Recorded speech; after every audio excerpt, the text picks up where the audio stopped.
ਸਤਿ ਸ਼੍ਰੀ ਅਕਾਲ ਸਾਰਿਆਂ ਨੂੰ। ਸਵਾਗਤ ਹੈ ਸਾਡੇ ਚੈਨਲ ਪੰਜਾਬੀ ਕਹਾਣੀਆਂ 'ਤੇ। ਮੇਰੀ ਘਰਵਾਲੀ ਰੋਜ਼ ਆਪਣੀ ਨਨਾਣ ਦੇ ਨਾਲ ਸੌਣ ਦੀ ਜਿੱਦ ਕਰਦੀ।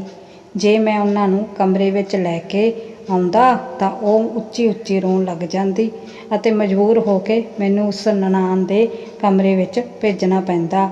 ਮੈਂ ਕਾਫੀ ਪਰੇਸ਼ਾਨ ਸੀ ਆਪਣੀ ਘਰਵਾਲੀ ਦੀ ਇਸ ਹਰਕਤ ਤੋਂ।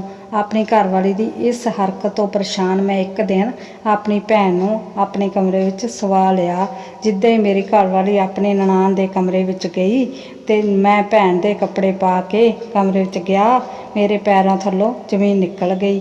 ਕਿਉਂਕਿ ਵਿਆਹ ਦੇ ਸ਼ੋਰ ਸ਼ਰਾਬੇ ਤੋਂ ਫਰੀ ਹੋ ਕੇ ਦੋਸਤਾਂ ਨੂੰ ਭੇਜ ਕੇ ਜਦੋਂ ਮੈਂ ਆਪਣੀ ਵਹੁਟੀ ਦੇ ਕਮਰੇ ਵਿੱਚ ਗਿਆ ਤਾਂ ਉਹ ਸੱਜੀ ਸਵਰੀ ਬੈਠੀ ਸੀ ਅਤੇ ਬਹੁਤ ਸੋਹਣੀ ਲੱਗ ਰਹੀ ਸੀ, ਜਿਸ ਨੂੰ ਦੇਖ ਕੇ ਮੇਰੇ ਦਿਲ ਨੂੰ ਬੜਾ ਸਕੂਨ ਆਇਆ।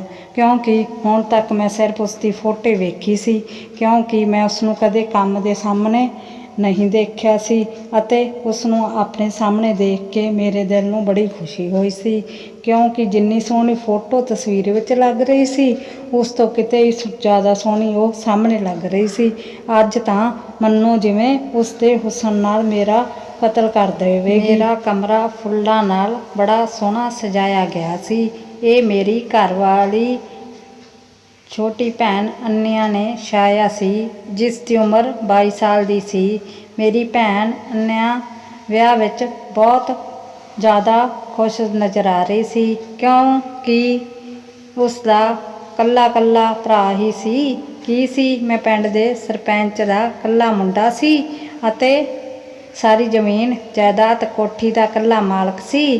ਮੈਂ ਆਪਣੇ ਘਰਵਾਲੇ ਦੇ ਕੋਲ ਜਾ ਬੈਠ ਗਿਆ, ਥੋੜ੍ਹੀ ਘੰਗੂਰਾ ਭਰਿਆ ਅਤੇ ਮੇਰੀ ਘਰਵਾਲੀ ਮੇਰੇ ਵੱਲ ਵੇਖ ਸਕੀ।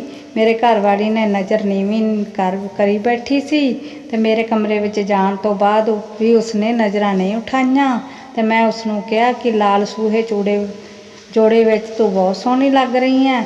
ਮੈਂ ਮੂੰਹ ਵਿਖਾਈ ਦਾ ਹਾਰ ਉਸ ਦੇ ਸਾਹਮਣੇ ਕੀਤਾ। ਉਸਨੇ ਹਾਰ ਵੇਖਦਿਆਂ ਹੀ ਫਿਰ ਮੇਰੇ ਵੱਲ ਦੇਖਿਆ ਅਤੇ ਉਸਨੇ ਉਸ ਕੋਲ ਉਹ ਹਾਰ ਲੈ ਕੇ ਇੱਕ ਪਾਸੇ ਰੱਖ ਦਿੱਤਾ। ਮੈਨੂੰ ਉਸਦਾ ਕੀ ਹੈ ਵਿਵਹਾਰ ਬੜਾ ਅਜੀਬ ਲੱਗਿਆ, ਜਿਵੇਂ ਕਿਸੇ ਅਣਹੋਣੀ ਦਾ ਅਹਿਸਾਸ ਹੋਣ ਲੱਗਿਆ, ਕਿਉਂਕਿ ਉਹ ਬਿਲਕੁਲ ਵੀ ਖੁਸ਼ ਨਹੀਂ ਨਜ਼ਰ ਆ ਰਹੀ ਸੀ। ਮੈਂ ਸੋਚਿਆ ਕਿ ਸ਼ਾਇਦ ਉਹ ਡਰੀ ਹੋਈ ਹੈ, ਮਾਪਿਆਂ ਨੂੰ ਛੱਡਣ ਦਾ ਦੁੱਖ ਹੈ, ਇਸ ਕਰਕੇ ਕਰ ਰਹੀ ਹੈ। ਮੇਰੇ ਲਈ ਇਹ ਸਮਝ ਪਾਉਣਾ ਔਖਾ ਹੋ ਰਿਹਾ ਸੀ। ਫਿਰ ਮੈਂ ਆਪਣੇ ਆਪ ਨੂੰ ਦਿਲਾਸਾ ਦੇ ਰਿਹਾ ਸੀ ਅਤੇ ਫਿਰ ਮੈਂ ਆਪਣੇ ਦਿਲ ਦੀ ਤਾਰੀਫ ਕੀਤੀ। ਫਿਰ ਮੈਂ ਉਸਨੂੰ ਆਪਣੇ ਪਰਿਵਾਰ ਬਾਰੇ ਦੱਸਣ ਲੱਗ ਪਿਆ ਅਤੇ ਆਪਣੀ ਹਵੇਲੀ ਦੇ ਰੂਲਾਂ ਬਾਰੇ ਦੱਸਣ ਲੱਗ ਪਿਆ ਅਤੇ ਇੰਤਜ਼ਾਰ ਕਰਨ ਲੱਗਾ ਕਿ ਅੱਗੇ ਉਹ ਕੁਝ ਬੋਲੇ, ਪਰ ਉਹ ਅੱਗੋਂ ਕੁਝ ਨਾ ਬੋਲੀ ਅਤੇ ਨੀਵੀਂ ਪਾ ਕੇ ਬੈਠੀ ਰਹੀ। ਰਾਤ ਕਾਫੀ ਹੋ ਚੁੱਕੀ ਸੀ ਅਤੇ ਹਵੇਲੀ ਦੇ ਸਾਰੇ ਲੋਕ ਸੌ ਚੁੱਕੇ ਸੀ। ਸਿਰਫ ਅਸੀਂ ਦੋਨੋਂ ਹੀ ਜਾਗ ਰਹੇ ਸੀ, ਕਿਉਂਕਿ ਮੈਂ ਦੇਰ ਨਾਲ ਰਾਤ ਤੱਕ ਆਪਣੇ ਯਾਰਾਂ ਦੋਸਤਾਂ ਨਾਲ ਸੀ, ਜਿਸ ਕਰਕੇ ਮੈਨੂੰ ਆਉਣ ਵਿੱਚ ਕਾਫੀ ਦੇਰ ਹੋ ਗਈ। ਮੈਂ ਉਸਨੂੰ ਕਿਹਾ, ਤਾਨੀਆ ਕੁਝ ਤਾਂ ਬੋਲ ਅਤੇ ਮੈਂ ਤੇਰੀ ਆਵਾਜ਼ ਚਾਹੁੰਦਾ ਅਤੇ ਦੇਖਣਾ ਚਾਹੁੰਦਾ ਹਾਂ ਕਿ ਜਿਹੜੀ ਇੰਨੀ ਸੋਹਣੀ ਉਸਦੀ ਆਵਾਜ਼ ਵੀ ਕਿੰਨੀ ਸੋਹਣੀ ਹੋਵੇਗੀ। ਮੈਂ ਉਸ ਦੀ ਤਾਰੀਫ ਕੀਤੀ ਅਤੇ ਉਸਨੇ ਆਪਣਾ ਚਿਹਰਾ ਦੋਨਾਂ ਹੱਥਾਂ ਵਿੱਚ ਰੱਖ ਲਿਆ ਅਤੇ ਉੱਚੀ ਉੱਚੀ ਰੋਣ ਲੱਗ ਪਈ ਅਤੇ ਬੜੀ ਹੀ ਦੇਰ ਤੱਕ ਰੋਂਦੀ ਰਹੀ। ਮੈਂ ਪਰੇਸ਼ਾਨ ਹੋ ਕੇ ਇਸ ਨੂੰ ਵੇਖ ਰਿਹਾ ਸੀ। ਉਸਨੇ ਇੰਨੇ ਜ਼ਿਆਦਾ ਰੋਣ ਨਾਲ ਮੇਰਾ ਦਿਲ ਟੁੱਟ ਗਿਆ ਅਤੇ ਮੈਂ ਉਸਦੇ ਰੋਣ 'ਤੇ ਵਜ੍ਹਾ ਜਾਣਨਾ ਚਾਹੁੰਦਾ ਸੀ, ਪਰ ਉਸ ਰੋਣੇ ਹੈ ਕਿ ਨਹੀਂ ਹਟੀ ਹੀ ਨਹੀਂ। ਬੜੀ ਹੀ ਮੁਸ਼ਕਲ ਨਾਲ ਮੈਂ ਉਸਨੂੰ ਚੁੱਪ ਕਰਵਾਤਾ। ਪੁੱਛਿਆ, ਕੀ ਗੱਲ ਹੈ, ਤੂੰ ਇੰਨਾ ਰੋ ਕਿਉਂ ਰਹੀ ਹੈ? ਉਸਨੇ ਕਿਹਾ, ਮੈਨੂੰ ਮੇਰੇ ਘਰ ਵਾਲੇ ਬੜੇ ਯਾਦ ਆ ਰਹੇ ਹਨ ਅਤੇ ਫਿਰ ਤੋਂ ਰੋਣ ਲੱਗ ਪਈ ਅਤੇ ਮੈਂ ਆਪਣੇ ਸਿਰ ਫੜ ਕੇ ਬੈਠ ਗਿਆ। ਮੈਂ ਸਮਝ ਗਿਆ। ਉਸਨੇ ਕਿਹਾ, ਉਸ ਨੂੰ ਆਪਣੇ ਘਰ ਵਾਲਿਆਂ ਦੇ ਬੜੇ ਹੀ ਯਾਦ ਆ ਰਹੀ ਹੈ, ਇਸ ਲਈ ਬੜੀ ਉਦਾਸ ਹੈ। ਇਹ ਸੁਣ ਮੇਰੇ ਦਿਲ ਨੂੰ ਤਸੱਲੀ ਹੋਈ ਹੀ ਨਹੀਂ ਤਾਂ ਮੇਰੇ ਦਿਲ ਵਿੱਚ ਕਈ ਤਰ੍ਹਾਂ ਦੇ ਸਵਾਲ ਉੱਠ ਰਹੇ ਸੀ।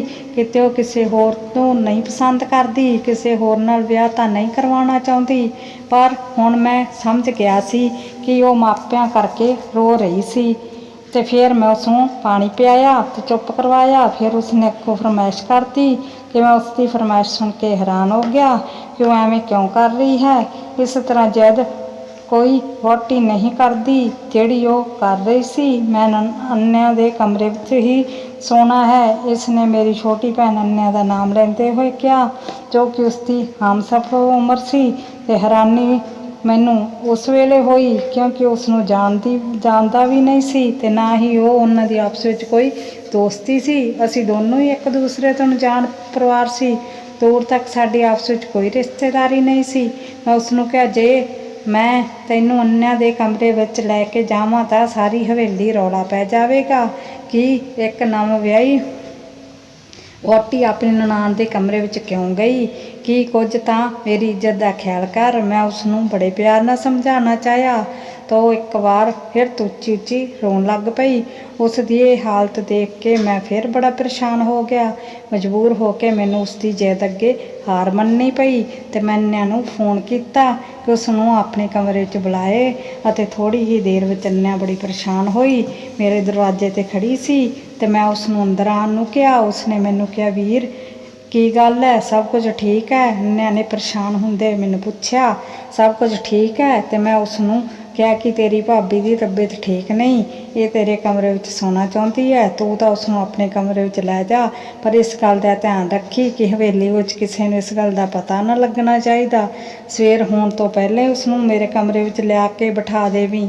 ਅੰਨਿਆਂ ਮੇਰੀ ਗੱਲ ਸਮਝ ਗਈ, ਕਿਉਂਕਿ ਉਹ ਬੜੀ ਸਮਝਦਾਰ ਕੁੜੀ ਸੀ ਅਤੇ ਹੋਰ ਮੇਰੀ ਵਹੁਟੀ ਨੂੰ ਆਪਣੇ ਨਾਲ ਕਮਰੇ ਵਿੱਚ ਲੈ ਗਈ ਤੇ ਸਵਾ ਦਿੱਤਾ। ਮੈਨੂੰ ਸਾਰੀ ਰਾਤ ਇਸੇ ਪਰੇਸ਼ਾਨੀ ਕੀ ਨੀਂਦ ਨਹੀਂ ਆਈ ਕਿ ਜੇ ਹਵੇਲੀ ਵਿੱਚ ਕਿਸੇ ਨੂੰ ਇਸ ਗੱਲ ਦਾ ਪਤਾ ਲੱਗ ਗਿਆ ਤਾਂ ਸਾਰੇ ਜਾਣੇ ਗੱਲਾਂ ਕਰਨਗੇ। ਪਰ ਮੇਰੀ ਭੈਣ ਅੰਨਿਆਂ ਬਹੁਤ ਸਮਝਦਾਰ ਸੀ ਕਿ ਉਹ ਸਵੇਰ ਦੀ ਪੂਜਾ ਪਾਠ ਤੋਂ ਬਾਅਦ ਮੇਰੀ ਘਰਵਾਲੀ ਨੂੰ ਮੇਰੇ ਕਮਰੇ ਵਿੱਚ ਲੈ ਆਈ।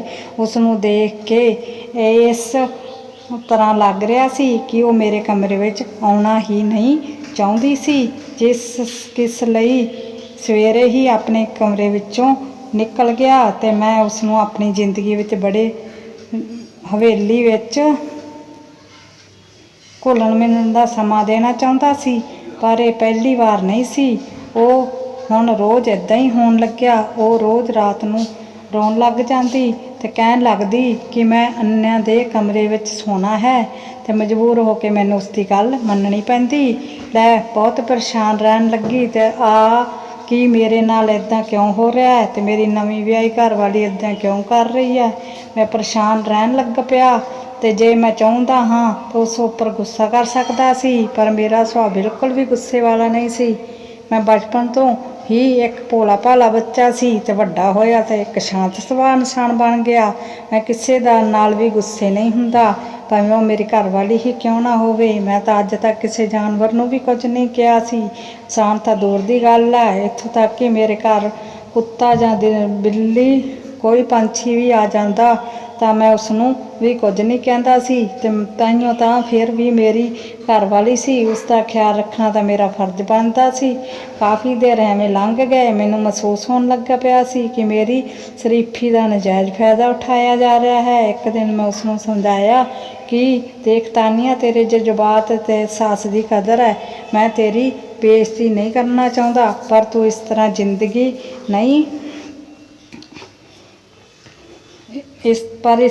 ਕਿਸ ਤਰ੍ਹਾਂ ਜ਼ਿੰਦਗੀ ਨਹੀਂ ਚੱਲੇਗੀ। ਤੈਨੂੰ ਆਪਦੀ ਆਦਤਾਂ ਬਦਲਣੀਆਂ ਪੈਣਗੀਆਂ। ਨਹੀਂ, ਤੇਰੇ ਨਾਲ ਰਹਿਣਾ ਬੜਾ ਹੀ ਮੁਸ਼ਕਲ ਹੋ ਜਾਵੇਗਾ। ਮੈਂ ਕਿਹਾ ਤਾਂ ਫਿਰ ਤੋਂ ਰੋਣ ਲੱਗੀ। ਮੈਂ ਫਿਰ ਤੋਂ ਸਿਰ ਫੜ ਕੇ ਬੈਠ ਗਿਆ। ਇਸ ਨੂੰ ਸਮਝਾਉਣਾ ਬੜਾ ਮੁਸ਼ਕਲ ਹੈ। ਉਹ ਕੋਈ ਗੱਲ ਨਹੀਂ ਸੁਣਦੀ ਸੀ। ਉਹ ਮੇਰੀ ਹਰ ਗੱਲ 'ਤੇ ਜ਼ੋਰ-ਜ਼ੋਰ ਨਾਲ ਰੋਣਾ ਸ਼ੁਰੂ ਕਰ ਦਿੰਦੀ ਸੀ ਤੇ ਮੈਨੂੰ ਕੁਝ ਵੀ ਸਮਝ ਨਹੀਂ ਆ ਰਿਹਾ ਸੀ ਕਿ ਮੈਂ ਕੀ ਕਰਾਂ। ਕੋਈ ਵੀ ਐਸਾ ਇਨਸਾਨ ਨਹੀਂ ਸੀ ਜਿਸ ਨਾਲ ਮੈਂ ਗੱਲ ਕਰ। ਕੋਈ ਵੀ ਮੇਰੇ ਇਸ ਰਾਜ ਤੋਂ ਵਾਕਫ ਨਹੀਂ ਸੀ। ਬਿਨਾਂ ਮੇਰੀ ਛੋਟੀ ਭੈਣ ਤੋਂ ਆਪਣੀ ਭੈਣ ਨਾਲ ਵੀ ਮੈਨੂੰ ਇਹ ਸਲਾਹ ਕਰਨ ਤੋਂ ਪਰੇਸ਼ਾਨੀ ਹੋ ਰਹੀ ਸੀ।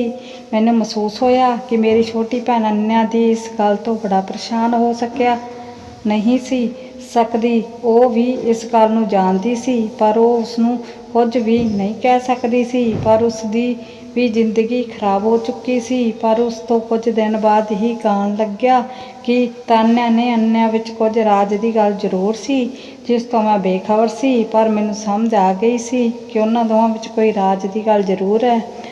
ਅੰਨਿਆ ਮੇਰੇ ਤੋਂ ਕੁਝ ਛੁਪਾ ਰਹੀ ਸੀ, ਪਰ ਮੈਨੂੰ ਮਹਿਸੂਸ ਹੋ ਰਿਹਾ ਸੀ ਅੰਨਿਆ ਹਰ ਵਕਤ ਪਰੇਸ਼ਾਨ ਰਹਿੰਦੀ। ਉਹ ਮੈਨੂੰ ਕੁਝ ਕਹਿਣਾ ਚਾਹੁੰਦੀ ਸੀ, ਪਰ ਮੈਨੂੰ ਕੁਝ ਕਿਉਂ ਨਹੀਂ ਕਹਿ ਪਾ ਰਹੀ ਸੀ। ਪਰ ਫਿਰ ਵੀ ਮੈਂ ਉਸ ਨੂੰ ਪੁੱਛਿਆ। ਮੈਨੂੰ ਇੰਝ ਲੱਗਿਆ ਜਿਵੇਂ ਉਸਦੇ ਚਿਹਰੇ ਦਾ ਰੰਗ ਉੱਡ ਗਿਆ ਪਰ ਉਸਨੇ ਮੈਨੂੰ ਕਿਹਾ, ਵੀਰੇ ਇੱਦਾਂ ਦੀ ਕੋਈ ਗੱਲ ਨਹੀਂ, ਮੇਰੇ ਅਤੇ ਭਾਬੀ ਵਿੱਚ ਥੋੜ੍ਹੀ ਬਹੁਤੀ ਦੋਸਤੀ ਹੀ ਹੋਈ ਹੈ। ਪਰ ਉਸਨੇ ਮੈਨੂੰ ਕੋਈ ਵੀ ਆਪਣਾ ਰਾਜ ਨਹੀਂ ਦੱਸਿਆ। ਅੰਨਿਆ ਆਪਣੀ ਉਂਗਲੀਆਂ ਨੂੰ ਦਬਾਉਂਦੇ ਹੋਏ ਮੈਨੂੰ ਦੱਸ ਰਹੀ ਸੀ ਅਤੇ ਉੱਥੋਂ ਚਲੀ ਗਈ ਅਤੇ ਮੈਨੂੰ ਉਸ 'ਤੇ ਸ਼ੱਕ ਹੋਣ ਲੱਗਾ। ਹੁਣ ਗੱਲ ਮੇਰੀ ਬਰਦਾਸ਼ਤ ਤੋਂ ਬਾਹਰ ਹੋ ਚੁੱਕੀ ਸੀ। ਮੈਂ ਉਸ ਨੂੰ ਰਾਜ ਨੂੰ ਜਾਣਨਾ ਚਾਹੁੰਦਾ ਸੀ ਅਤੇ ਉਸ ਦੀ ਮਾਮਲੇ ਦੀ ਜੜ ਤੱਕ ਪਹੁੰਚਣਾ ਚਾਹੁੰਦਾ ਸੀ ਕਿ ਆਖਰ ਅਜਿਹੀ ਕੀ ਰਾਜ ਦੀ ਗੱਲ ਹੈ ਜਿਸ ਗੱਲ ਨੂੰ ਮੇਰੀ ਭੈਣ ਜਾਣਦੀ ਸੀ ਅਤੇ ਮੇਰੀ ਘਰਵਾਲੀ ਨੇ ਮੈਨੂੰ ਦੱਸਿਆ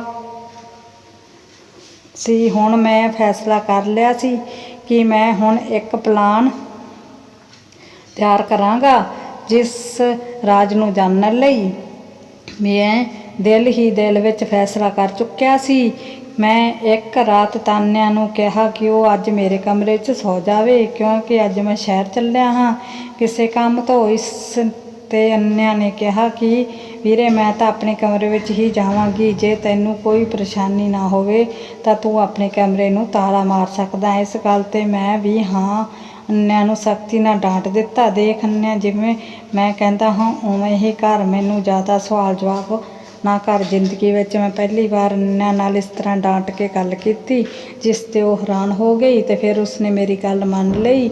ਫਿਰ ਉਹ ਮੇਰੇ ਕਮਰੇ ਵਿੱਚ ਸੌ ਗਈ। ਮੈਂ ਪਹਿਲਾਂ ਤੋਂ ਹੀ ਦੁਪਹਿਰ ਵੇਲੇ ਅੰਨਿਆ ਦਾ ਕਮਰਾ ਖਾਲੀ ਵੇਖ ਕੇ ਉਸਦੀ ਸ਼ਾਲ ਕਮਰੇ ਵਿੱਚ ਚੁੱਕ ਲਈ ਸੀ। ਮੈਂ ਉਸਦੀ ਸ਼ਾਲ ਲਈ ਅਤੇ ਹਨੇਰੇ ਕਮਰੇ ਵਿੱਚ ਚਲਾ ਗਿਆ, ਪਰ ਮੇਰੀ ਘਰਵਾਲੀ ਦਾ ਤਨਾਜਾ ਸੌ ਰਿਹਾ ਸੀ। ਮੇਰੀ ਘਰਵਾਲੀ ਤਨਈਆ ਸੌ ਰਹੀ ਸੀ। ਜਿਵੇਂ ਮੈਂ ਅੰਨਿਆ ਦੇ ਕਮਰੇ ਵਿੱਚ ਗਿਆ ਤਾਂ ਦਰਵਾਜ਼ਾ ਬੰਦ ਕੀਤਾ ਤਾਂ ਦਰਵਾਜ਼ੇ ਦੀ ਆਵਾਜ਼ ਨੇ ਮੈਨੂੰ ਤਣਾਅ ਦੀ ਆਵਾਜ਼ ਸੁਣਾਈ ਦਿੱਤੀ ਤਾਂ ਮੇਰੀ ਜਾਨ ਹੀ ਨਿਕਲ ਗਈ ਅਤੇ ਮੈਨੂੰ ਅੰਨਿਆ ਸਮਝ ਕੇ ਜੋ ਕੁਝ ਵੀ ਬੋਲ ਰਹੀ ਸੀ ਉਹ ਸੁਣ ਕੇ ਮੈਨੂੰ ਆਪਣੇ ਕੰਨਾਂ 'ਤੇ ਯਕੀਨ ਨਹੀਂ ਹੋ ਰਿਹਾ ਸੀ। ਅੰਨਿਆ, ਤੂੰ ਕਿੱਥੇ ਚਲੀ ਗਈ ਸੀ? ਮੈਂ ਤੈਨੂੰ ਕਿੱਥੋਂ ਦੀ ਉਡੀਕ ਕਰ ਰਹੀ ਸੀ। ਤੂੰ ਜਾਣਦੀ ਹੈ ਨਾ ਕਿ ਮੈਂ ਕਿੰਨੀ ਪਰੇਸ਼ਾਨ ਹਾਂ। ਮੈਨੂੰ ਇੱਕ ਬੰਦੇ ਨੂੰ ਫੋਨ ਕਰਨਾ ਹੈ। ਤੇਰੇ ਫੋਨ ਤੋਂ ਜਲਦੀ ਨਾਲ ਮੈਨੂੰ ਆਪਣਾ ਤੂੰ ਦੇ ਦੇ ਤਾਂ ਕਿ ਮੈਂ ਉਸ ਨਾਲ ਗੱਲ ਕਰ ਸਕਾਂ, ਕਿਉਂਕਿ ਮੇਰੀ ਜ਼ਿੰਦਗੀ ਨਰਕ ਬਣ ਚੁੱਕੀ ਹੈ। ਉਸ ਬੰਦੇ ਦੀ ਵਜ੍ਹਾ ਨਾਲ ਮੈਨੂੰ ਅੰਨਿਆ ਸਮਝ ਕੇ ਬੋਲ ਰਹੀ ਸੀ। ਮੈਂ ਉਸ ਕਮਰੇ ਦੀ ਲਾਈਟ ਜਗਾ ਦਿੱਤੀ ਅਤੇ ਉਹ ਮੈਨੂੰ ਵੇਖ ਹੈਰਾਨ ਹੋ ਗਈ। ਮਹੇਸ਼, ਤੁਸੀਂ? ਤਾਨਿਆ ਨੇ ਹੈਰਾਨ ਹੁੰਦੇ ਕਿਹਾ। ਮੈਂ ਅੰਨਿਆ ਵਾਲੀ ਸ਼ਾਲ ਬੈੱਡ 'ਤੇ ਸੁੱਟ ਦਿੱਤੀ ਅਤੇ ਮੈਂ ਉਸਦੇ ਸਾਹਮਣੇ ਖੜਾ ਹੋ ਗਿਆ ਕਿ ਮੈਂ ਤੇਰਾ ਪਤੀ ਮਹੇਸ਼। ਹੁਣ ਮੈਨੂੰ ਦੱਸ, ਕਿਸ ਬੰਦੇ ਦੀ ਗੱਲ ਕਰਦੀ ਸੀ ਜਿਹਨੇ ਤੇਰੀ ਜ਼ਿੰਦਗੀ ਨਰਕ ਬਣਾ ਦਿੱਤੀ ਸੀ? ਮੈਂ ਤਾਂ ਤੈਨੂੰ ਬੜੀ ਚੰਗੀ ਸਮਝਦਾ ਸੀ। ਮੈਨੂੰ ਲੱਗ ਰਿਹਾ ਸੀ ਕਿ ਤੂੰ ਬੜੀ ਹੀ ਭੋਲੀ ਭਾਲੀ ਲੜਕੀ ਹੈ ਜੋ ਆਪ ਦੇ ਘਰ ਵਾਲਿਆਂ ਨੂੰ ਯਾਦ ਕਰਕੇ ਰੋਂਦੀ ਹੈ, ਪਰ ਮੈਨੂੰ ਅੱਜ ਬੜੀ ਹੈਰਾਨੀ ਹੋਈ ਕਿ ਤੂੰ ਆਪਣੇ ਘਰ ਵਾਲਿਆਂ ਨੂੰ ਨਹੀਂ ਕਿਸੇ ਹੋਰ ਬੰਦੇ ਨੂੰ ਯਾਦ ਕਰਕੇ ਰੋਂਦੀ ਹੈ ਅਤੇ ਤੂੰ ਮੈਨੂੰ ਉਸ ਆਦਮੀ ਲਈ ਇੰਨੀ ਪਰੇਸ਼ਾਨੀ ਦੇ ਰੱਖੀ ਹੈ। ਹਾਲੇ ਮੈਂ ਇੰਨਾ ਹੀ ਕਿਹਾ ਕਿ ਉਸਨੇ ਫਿਰ ਰੋਣਾ ਸ਼ੁਰੂ ਕਰ ਦਿੱਤਾ, ਪਰ ਅੱਜ ਮੈਨੂੰ ਬਹੁਤ ਗੁੱਸਾ ਆਇਆ ਹੋਇਆ ਸੀ ਅਤੇ ਮੈਂ ਉਸਨੂੰ ਬੜੇ ਹੀ ਗੁੱਸੇ ਨਾਲ ਝਿੜਕ ਦਿੱਤਾ ਕਿ ਅੱਜ ਤੇਰਾ ਰੋਣਾ ਧੋਣਾ 'ਤੇ ਕੋਈ ਅਸਰ ਨਹੀਂ ਕਰੇਗਾ ਅਤੇ ਦੱਸ ਮੈਨੂੰ ਕੌਣ ਉਹ ਬੰਦਾ ਜਿਸ ਨੂੰ ਤੂੰ ਫੋਨ 'ਤੇ ਗੱਲ ਕਰਨਾ ਚਾਹੁੰਦੀ ਸੀ, ਜਿਸ ਬਾਰੇ ਤੂੰ ਮੇਰੀ ਭੈਣ ਨੂੰ ਤਾਂ ਦੱਸ ਦਿੱਤਾ ਪਰ ਮੈਨੂੰ ਨਹੀਂ ਦੱਸਿਆ। ਅੱਜ ਮੈਂ ਸਾਰੀ ਸੱਚਾਈ ਜਾਣ ਕੇ ਹੀ ਰਹਾਂਗਾ। ਮੈਂ ਗੁੱਸੇ ਨਾਲ ਉਸਨੂੰ ਕਿਹਾ ਅਤੇ ਉਸਨੇ ਰੋਣਾ ਬੰਦ ਕਰ ਦਿੱਤਾ ਅਤੇ ਬਿਨਾਂ ਡਰੇ ਉਹ ਬੈੱਡ 'ਤੇ ਬੈਠ ਗਈ ਅਤੇ ਕਹਿਣ ਲੱਗੀ, ਤੁਸੀਂ ਬੈਠ ਜਾਓ, ਮੈਂ ਤੁਹਾਨੂੰ ਸਾਰੀ ਸੱਚਾਈ ਦੱਸਦੀ ਹਾਂ। ਤਾਨਿਆ ਨੇ ਕਿਹਾ ਕਿ ਮੈਂ ਉਸਦੇ ਸਾਹਮਣੇ ਬੈਠ ਗਿਆ ਅਤੇ ਉਸਨੇ ਦੱਸਣਾ ਸ਼ੁਰੂ ਕੀਤੀ ਤਾਂ ਉਸਨੇ ਆਪਣੀ ਗੱਲ ਦੇ ਮੇਰੇ ਸਾਹਮਣੇ ਕਰਨੀ ਸ਼ੁਰੂ ਕੀਤੀ ਤਾਂ ਮੈਂ ਉਹ ਸੁਣ ਕੇ ਮੈਨੂੰ ਬੜੀ ਹੀ ਸ਼ਰਮ ਮਹਿਸੂਸ ਹੋਈ ਕਿ ਇਹ ਸਭ ਮੇਰੇ ਨਾਲ ਹੀ ਕੀ ਹੋ ਗਿਆ ਸੀ। ਮੈਨੂੰ ਸਮਝ ਨਹੀਂ ਆ ਰਿਹਾ ਸੀ ਕਿ ਜਿਸ ਔਰਤ ਨੂੰ ਮੈਂ ਇੰਨੇ ਦਿਨਾਂ ਤੋਂ ਆਪਣੀ ਘਰਵਾਲੀ ਸਮਝ ਰਿਹਾ ਸੀ ਉਹ ਮੇਰੀ ਘਰਵਾਲੀ ਹੀ ਸੀ ਹੀ ਨਹੀਂ, ਤਾਨਿਆਂ ਨੇ ਮੈਨੂੰ ਦੱਸਣਾ ਸ਼ੁਰੂ ਕੀਤਾ ਕਿ 1 ਸਾਲ ਪਹਿਲਾਂ ਮੇਰੇ ਭਰਾ ਸਾਹਿਲ ਦਾ ਝਗੜਾ ਹੋ ਗਿਆ ਸੀ। ਕਾਰੋਬਾਰ ਦੇ ਸਿਲਸਿਲੇ ਵਿੱਚ ਮੇਰਾ ਭਰਾ ਸਾਹਿਲ ਬਹੁਤ ਗੁੱਸੇ ਵਾਲਾ ਬੰਦਾ ਸੀ। ਉਹ ਹਰ ਕਿਸੇ ਪਰ ਬੜਾ ਗੁੱਸਾ ਹੁੰਦਾ ਸੀ ਅਤੇ ਲੋਕ ਉਸ ਨਾਲ ਬੜੇ ਨਾਰਾਜ਼ ਹੁੰਦੇ ਜਾਂਦੇ ਸੀ ਤੇ ਉਸ ਦੇ ਖਿਲਾਫ ਜਾਂਦੇ ਸੀ ਤੇ ਉਹਦੇ ਦੁਸ਼ਮਣ ਬਣ ਜਾਂਦੇ ਸੀ। ਇਸੇ ਤਰ੍ਹਾਂ ਝਗੜਿਆਂ ਦੇ ਚੱਲਦੇ ਉਸ ਦਾ ਇੱਕ ਕਾਰੋਬਾਰ ਦੇ ਵਿੱਚ ਦੁਸ਼ਮਣ ਬਣ ਗਿਆ ਸੀ ਜਿਸ ਦਾ ਨਾਮ ਸੁਰੇਸ਼ ਸੀ। ਮੈਨੂੰ ਨਹੀਂ ਪਤਾ ਸੀ ਸੁਰੇਸ਼ ਮੇਰੇ ਭਰਾ ਦਾ ਦੁਸ਼ਮਣ ਹੈ। ਦੋਨਾਂ ਵਿੱਚ ਬਹੁਤ ਵੱਡਾ ਝਗੜਾ ਹੋ ਚੁੱਕਿਆ ਸੀ। ਮੇਰੀ ਪਹਿਲੀ ਮੁਲਾਕਾਤ ਸੁਰੇਸ਼ ਨਾਲ ਇੱਕ ਵਿਆਹ ਦੇ ਵਿੱਚ ਹੋਈ ਸੀ। ਉਸਨੇ ਮੈਨੂੰ ਵੇਖਿਆ ਤੇ ਕਿਸੇ ਤਰੀਕੇ ਨੰਬਰ ਉਸ ਨੂੰ ਮਿਲ ਗਿਆ ਤੇ ਮੈਨੂੰ ਫੋਨ ਕਰਕੇ ਕਹਿਣ ਲੱਗਾ ਕਿ ਮੈਂ ਤੈਨੂੰ ਪਿਆਰ ਕਰਦਾ ਹਾਂ, ਕਿ ਸਿਰਫ ਤੇਰੇ ਨਾਲ ਹੀ ਵਿਆਹ ਕਰਵਾਵਾਂਗਾ। ਸੁਰੇਸ਼ ਦੀ ਇਹ ਗੱਲ ਸੁਣ ਮੈਂ ਬੜੀ ਖੁਸ਼ੀ ਹੋਈ ਸੀ ਕਿਉਂਕਿ ਉਹ ਇੱਕ ਬੜਾ ਹੀ ਸੋਹਣਾ ਤੇ ਚੰਗਾ ਮੁੰਡਾ ਸੀ ਤੇ ਪੈਸੇ ਵਾਲਾ ਵੀ ਸੀ ਤੇ ਮਾਪਿਆਂ ਦਾ ਇਕਲੌਤਾ ਪੁੱਤ ਵੀ ਸੀ, ਕਾਰੋਬਾਰ ਦਾ ਇਕੱਲਾ ਵਾਰਿਸ ਸੀ। ਸੁਰੇਸ਼ ਦੀਆਂ ਗੱਲਾਂ ਸੁਣ ਮੈਂ ਆਪਣੇ ਆਪ ਨੂੰ ਬੜੀ ਕਿਸਮਤ ਵਾਲੀ ਸਮਝਣ ਲੱਗ ਪਈ ਸੀ ਤੇ ਇਸ ਤੋਂ ਬਾਅਦ ਮੇਰੀ ਲਗਾਤਾਰ ਮਹੇਸ਼ ਨਾਲ ਫੋਨ 'ਤੇ ਗੱਲਬਾਤ ਹੋਣੀ ਸ਼ੁਰੂ ਹੋ ਗਈ ਤੇ ਇਸ ਤੋਂ ਬਾਅਦ ਮੇਰੀ ਸੁਰੇਸ਼ ਨਾਲ ਮੁਲਾਕਾਤ ਅਕਸਰ ਹੀ ਹੋਟਲ ਤੇ ਪਾਰਕ ਵਿੱਚ ਹੋਣ ਲੱਗ ਪਈ। ਉਸ ਨੇ ਮੇਰੇ ਨਾਲ ਵਿਆਹ ਕਰਵਾਉਣ ਦੇ ਵਾਅਦੇ ਕੀਤੇ ਅਤੇ ਕਿਹਾ ਕਿ ਪਹਿਲਾਂ ਆਪਾਂ ਮੰਦਿਰ ਦੇ ਵਿੱਚ ਵਿਆਹ ਕਰਵਾਵਾਂਗੇ ਤੇ ਫਿਰ ਆਪਣੇ ਮੰਮੀ ਪਾਪਾ ਨੂੰ ਤੇਰੇ ਘਰ ਭੇਜਾਂਗਾ ਅਤੇ ਤੈਨੂੰ ਵਿਆਹ ਕੇ ਲੈ ਜਾਵਾਂਗਾ। ਇਹ ਸੁਣ ਮੈਂ ਤਾਂ ਹਵਾ ਵਿੱਚ ਉੱਡਣ ਲੱਗ ਪੈਂਦੀ ਸੀ। ਉਸ ਦੀਆਂ ਅਜਿਹੀਆਂ ਗੱਲਾਂ ਸੁਣ ਮੈਂ ਉਸ ਦੀਆਂ ਗੱਲਾਂ ਵਿੱਚ ਆ ਗਈ ਅਤੇ ਉਸ ਉੱਪਰ ਅੰਨਾ ਵਿਸ਼ਵਾਸ ਕਰਨ ਲੱਗ ਪਈ। ਅਸੀਂ ਦੋਨਾਂ ਨੇ ਜੋ ਚੋਰੀ ਵਿਆਹ ਕਰਵਾ ਲਿਆ ਅਤੇ ਉਸ ਨੇ ਮੇਰੇ ਨਾਲ ਬੜੇ ਵਾਅਦੇ ਕੀਤੇ ਸੀ। ਇਸ ਤੋਂ ਕੁਝ ਦਿਨਾਂ ਬਾਅਦ ਹੀ ਤੁਹਾਡਾ ਰਿਸ਼ਤਾ ਮੇਰੇ ਲਈ ਆ ਗਿਆ ਅਤੇ ਮੇਰੇ ਭਰਾ ਸਾਹਿਲ ਨੇ ਇਹ ਰਿਸ਼ਤੇ ਲਈ ਹਾਂ ਕਰ ਦਿੱਤੀ ਕਿਉਂਕਿ ਮੇਰੇ ਪਿਤਾ ਜੀ ਇਸ ਦੁਨੀਆ ਵਿੱਚ ਨਹੀਂ ਸੀ ਤੇ ਮੇਰੇ ਵਿਆਹ ਦੀ ਸਾਰੀ ਜ਼ਿੰਮੇਵਾਰੀ ਮੇਰੇ ਭਰਾ 'ਤੇ ਸੀ।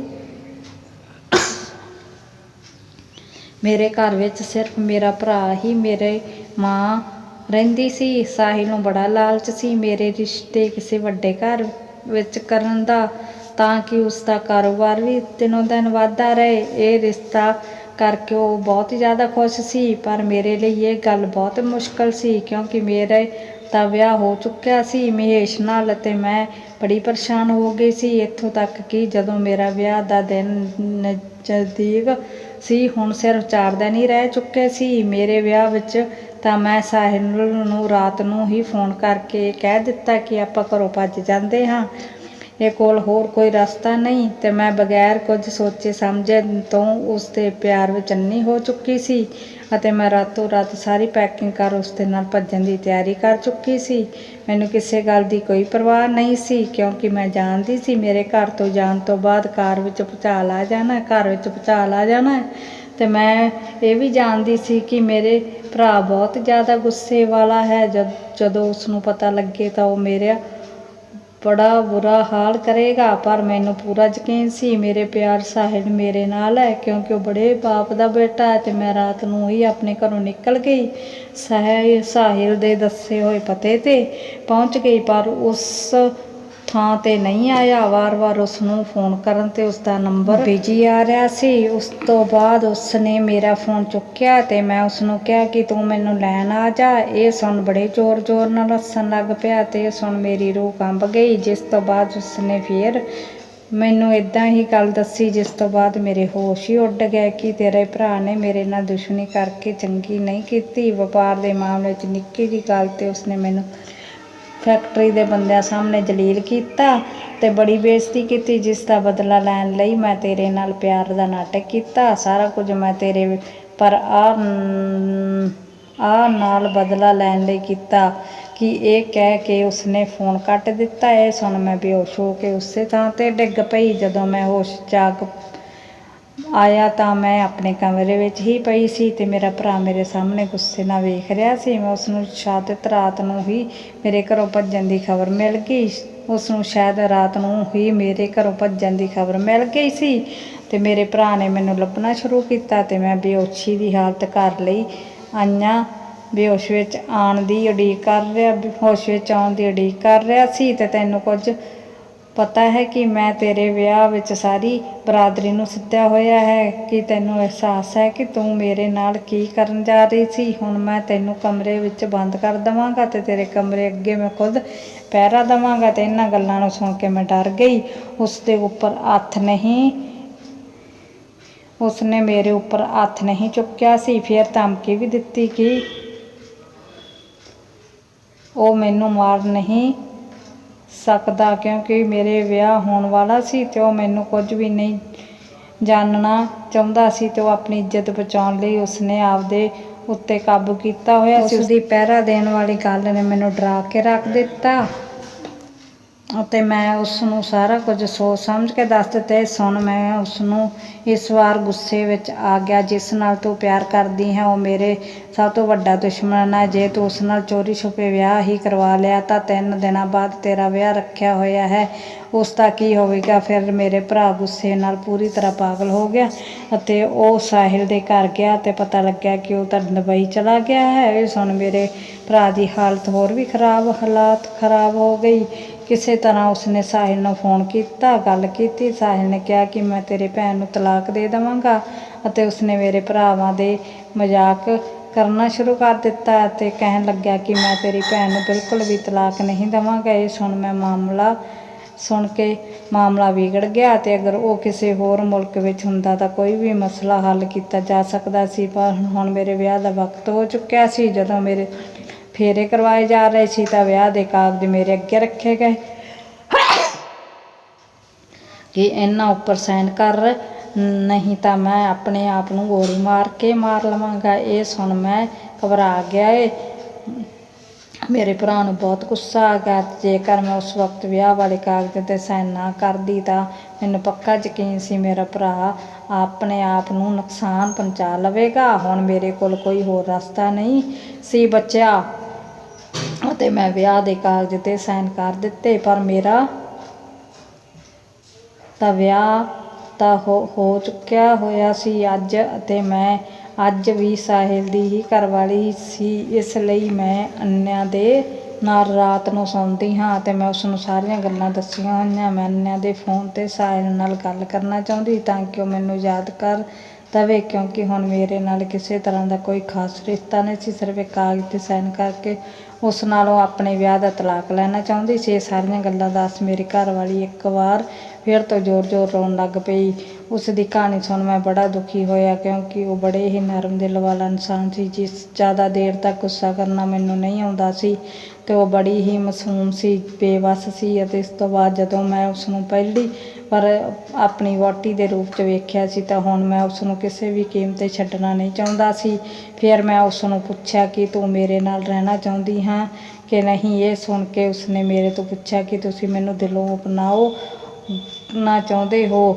ਜੇਕਰ ਸਾਹਿਲ ਨੇ ਮੈਨੂੰ ਯਾਦ ਕਰ ਦਿੱਤਾ ਤਾਂ ਇਹ ਸੁਣ ਮੈਂ ਖੁਸ਼ੀ ਨਾਲ ਸਿਰ ਹਿਲਾ ਦਿੱਤਾ ਅਤੇ ਮੈਂ ਕਿਹਾ, ਤਾਨੀਆ, ਮੈਂ ਤੈਨੂੰ ਇੰਨੇ ਦਿਨਾਂ ਤੋਂ ਆਪਣੀ ਪਤਨੀ ਸਮਝ ਰਿਹਾ ਸੀ ਅਤੇ ਮੈਨੂੰ ਤੇਰੇ ਨਾਲ ਮੁਹੱਬਤ ਹੋ ਗਈ ਸੀ ਅਤੇ ਮੈਂ ਵੀ ਤੇਰੇ ਪਿਆਰ ਵਿੱਚ ਮਜਬੂਰ ਹਾਂ। ਜੇਕਰ ਮੈਨੂੰ ਤੇਰੇ ਨਾਲ ਪਿਆਰ ਨਾ ਹੁੰਦਾ ਤਾਂ ਮੈਂ ਇੱਕ ਪਲ ਲਈ ਹੀ ਤੈਨੂੰ ਆਪਣੇ ਘਰ ਵਿੱਚ ਨਹੀਂ ਰੱਖਣਾ ਚਾਹੁੰਦਾ। ਇਹ ਸੁਣ ਮੇਰੀ ਘਰਵਾਲੀ ਨੇ ਕਿਹਾ ਕਿ ਸਾਹਿਲ ਨਾਲ ਆਪਣਾ ਰਿਸ਼ਤਾ ਤੋੜ ਦੇ। ਹਾਂ, ਕਿਉਂਕਿ ਉਸਨੇ ਮੈਨੂੰ ਬਹੁਤ ਵੱਡਾ ਧੋਖਾ ਦਿੱਤਾ ਅਤੇ ਹੁਣ ਮੈਂ ਉਸ ਦੀ ਸ਼ਕਲ ਵੀ ਵੇਖਣਾ ਪਸੰਦ ਨਹੀਂ ਕਰਾਂਗੀ। ਇਹ ਗੱਲ ਸੁਣ ਕੇ ਮੈਂ ਖੁਸ਼ ਹੋ ਗਿਆ ਅਤੇ ਹੁਣ ਮੈਂ ਸਾਹਿਲ ਦੀ ਤਲਾਸ਼ ਕਰਨੀ ਸ਼ੁਰੂ ਕਰ ਦਿੱਤੀ ਅਤੇ ਉਹ ਦੁਬਈ ਤੋਂ ਵਾਪਸ ਆ ਚੁੱਕਾ ਸੀ ਅਤੇ ਮੈਂ ਆਪਣੇ ਸਾਥੀਆਂ ਨਾਲ ਸਾਹਿਲ ਗਿਆ ਅਤੇ ਜ਼ਬਰਦਸਤੀ ਤਲਾਕ ਦੇ ਕਾਗਜ਼ ਸਾਈਨ ਕਰਵਾ ਕੇ ਅਸੀਂ ਪਿੰਡ ਦੇ ਸਰਪੰਚ ਦੇ ਮੁੰਡੇ ਸੀ ਅਤੇ ਛੱਡ ਦਵਾਏ ਕਰਕੇ ਉਹ ਡਰ ਗਿਆ ਸੀ। ਹੁਣ ਉਸਦਾ ਤਾਨੀਆ ਨਾਲ ਕੋਈ ਰਿਸ਼ਤਾ ਨਹੀਂ ਰਹਿ ਗਿਆ ਸੀ। ਹੁਣ ਤਾਂ ਉਹ ਬਿਲਕੁਲ ਆਜ਼ਾਦ ਸੀ। ਹੁਣ ਅਸੀਂ ਦੋਵੇਂ ਹਵੇਲੀ ਵਿੱਚ ਬੜੀ ਖੁਸ਼ੀ ਨਾਲ ਜ਼ਿੰਦਗੀ ਜੀ ਰਹੇ ਸੀ। ਹੁਣ ਸਾਡੇ ਕੋਲ ਬੱਚੇ ਵੀ ਸਨ। ਇਹ ਕਹਾਣੀ ਤੁਹਾਨੂੰ ਕਿਸ ਤਰ੍ਹਾਂ ਲੱਗੀ ਕਮੈਂਟ ਕਰੋ ਅਤੇ ਜ਼ਰੂਰ ਦੱਸੋ। ਚੈਨਲ ਨੂੰ ਸਬਸਕ੍ਰਾਈਬ ਕਰ ਦਿਓ ਤੁਹਾਡਾ ਕੀਮਤੀ ਸਮਾਂ ਦੇਣ ਲਈ ਬਹੁਤ ਬਹੁਤ ਧੰਨਵਾਦ।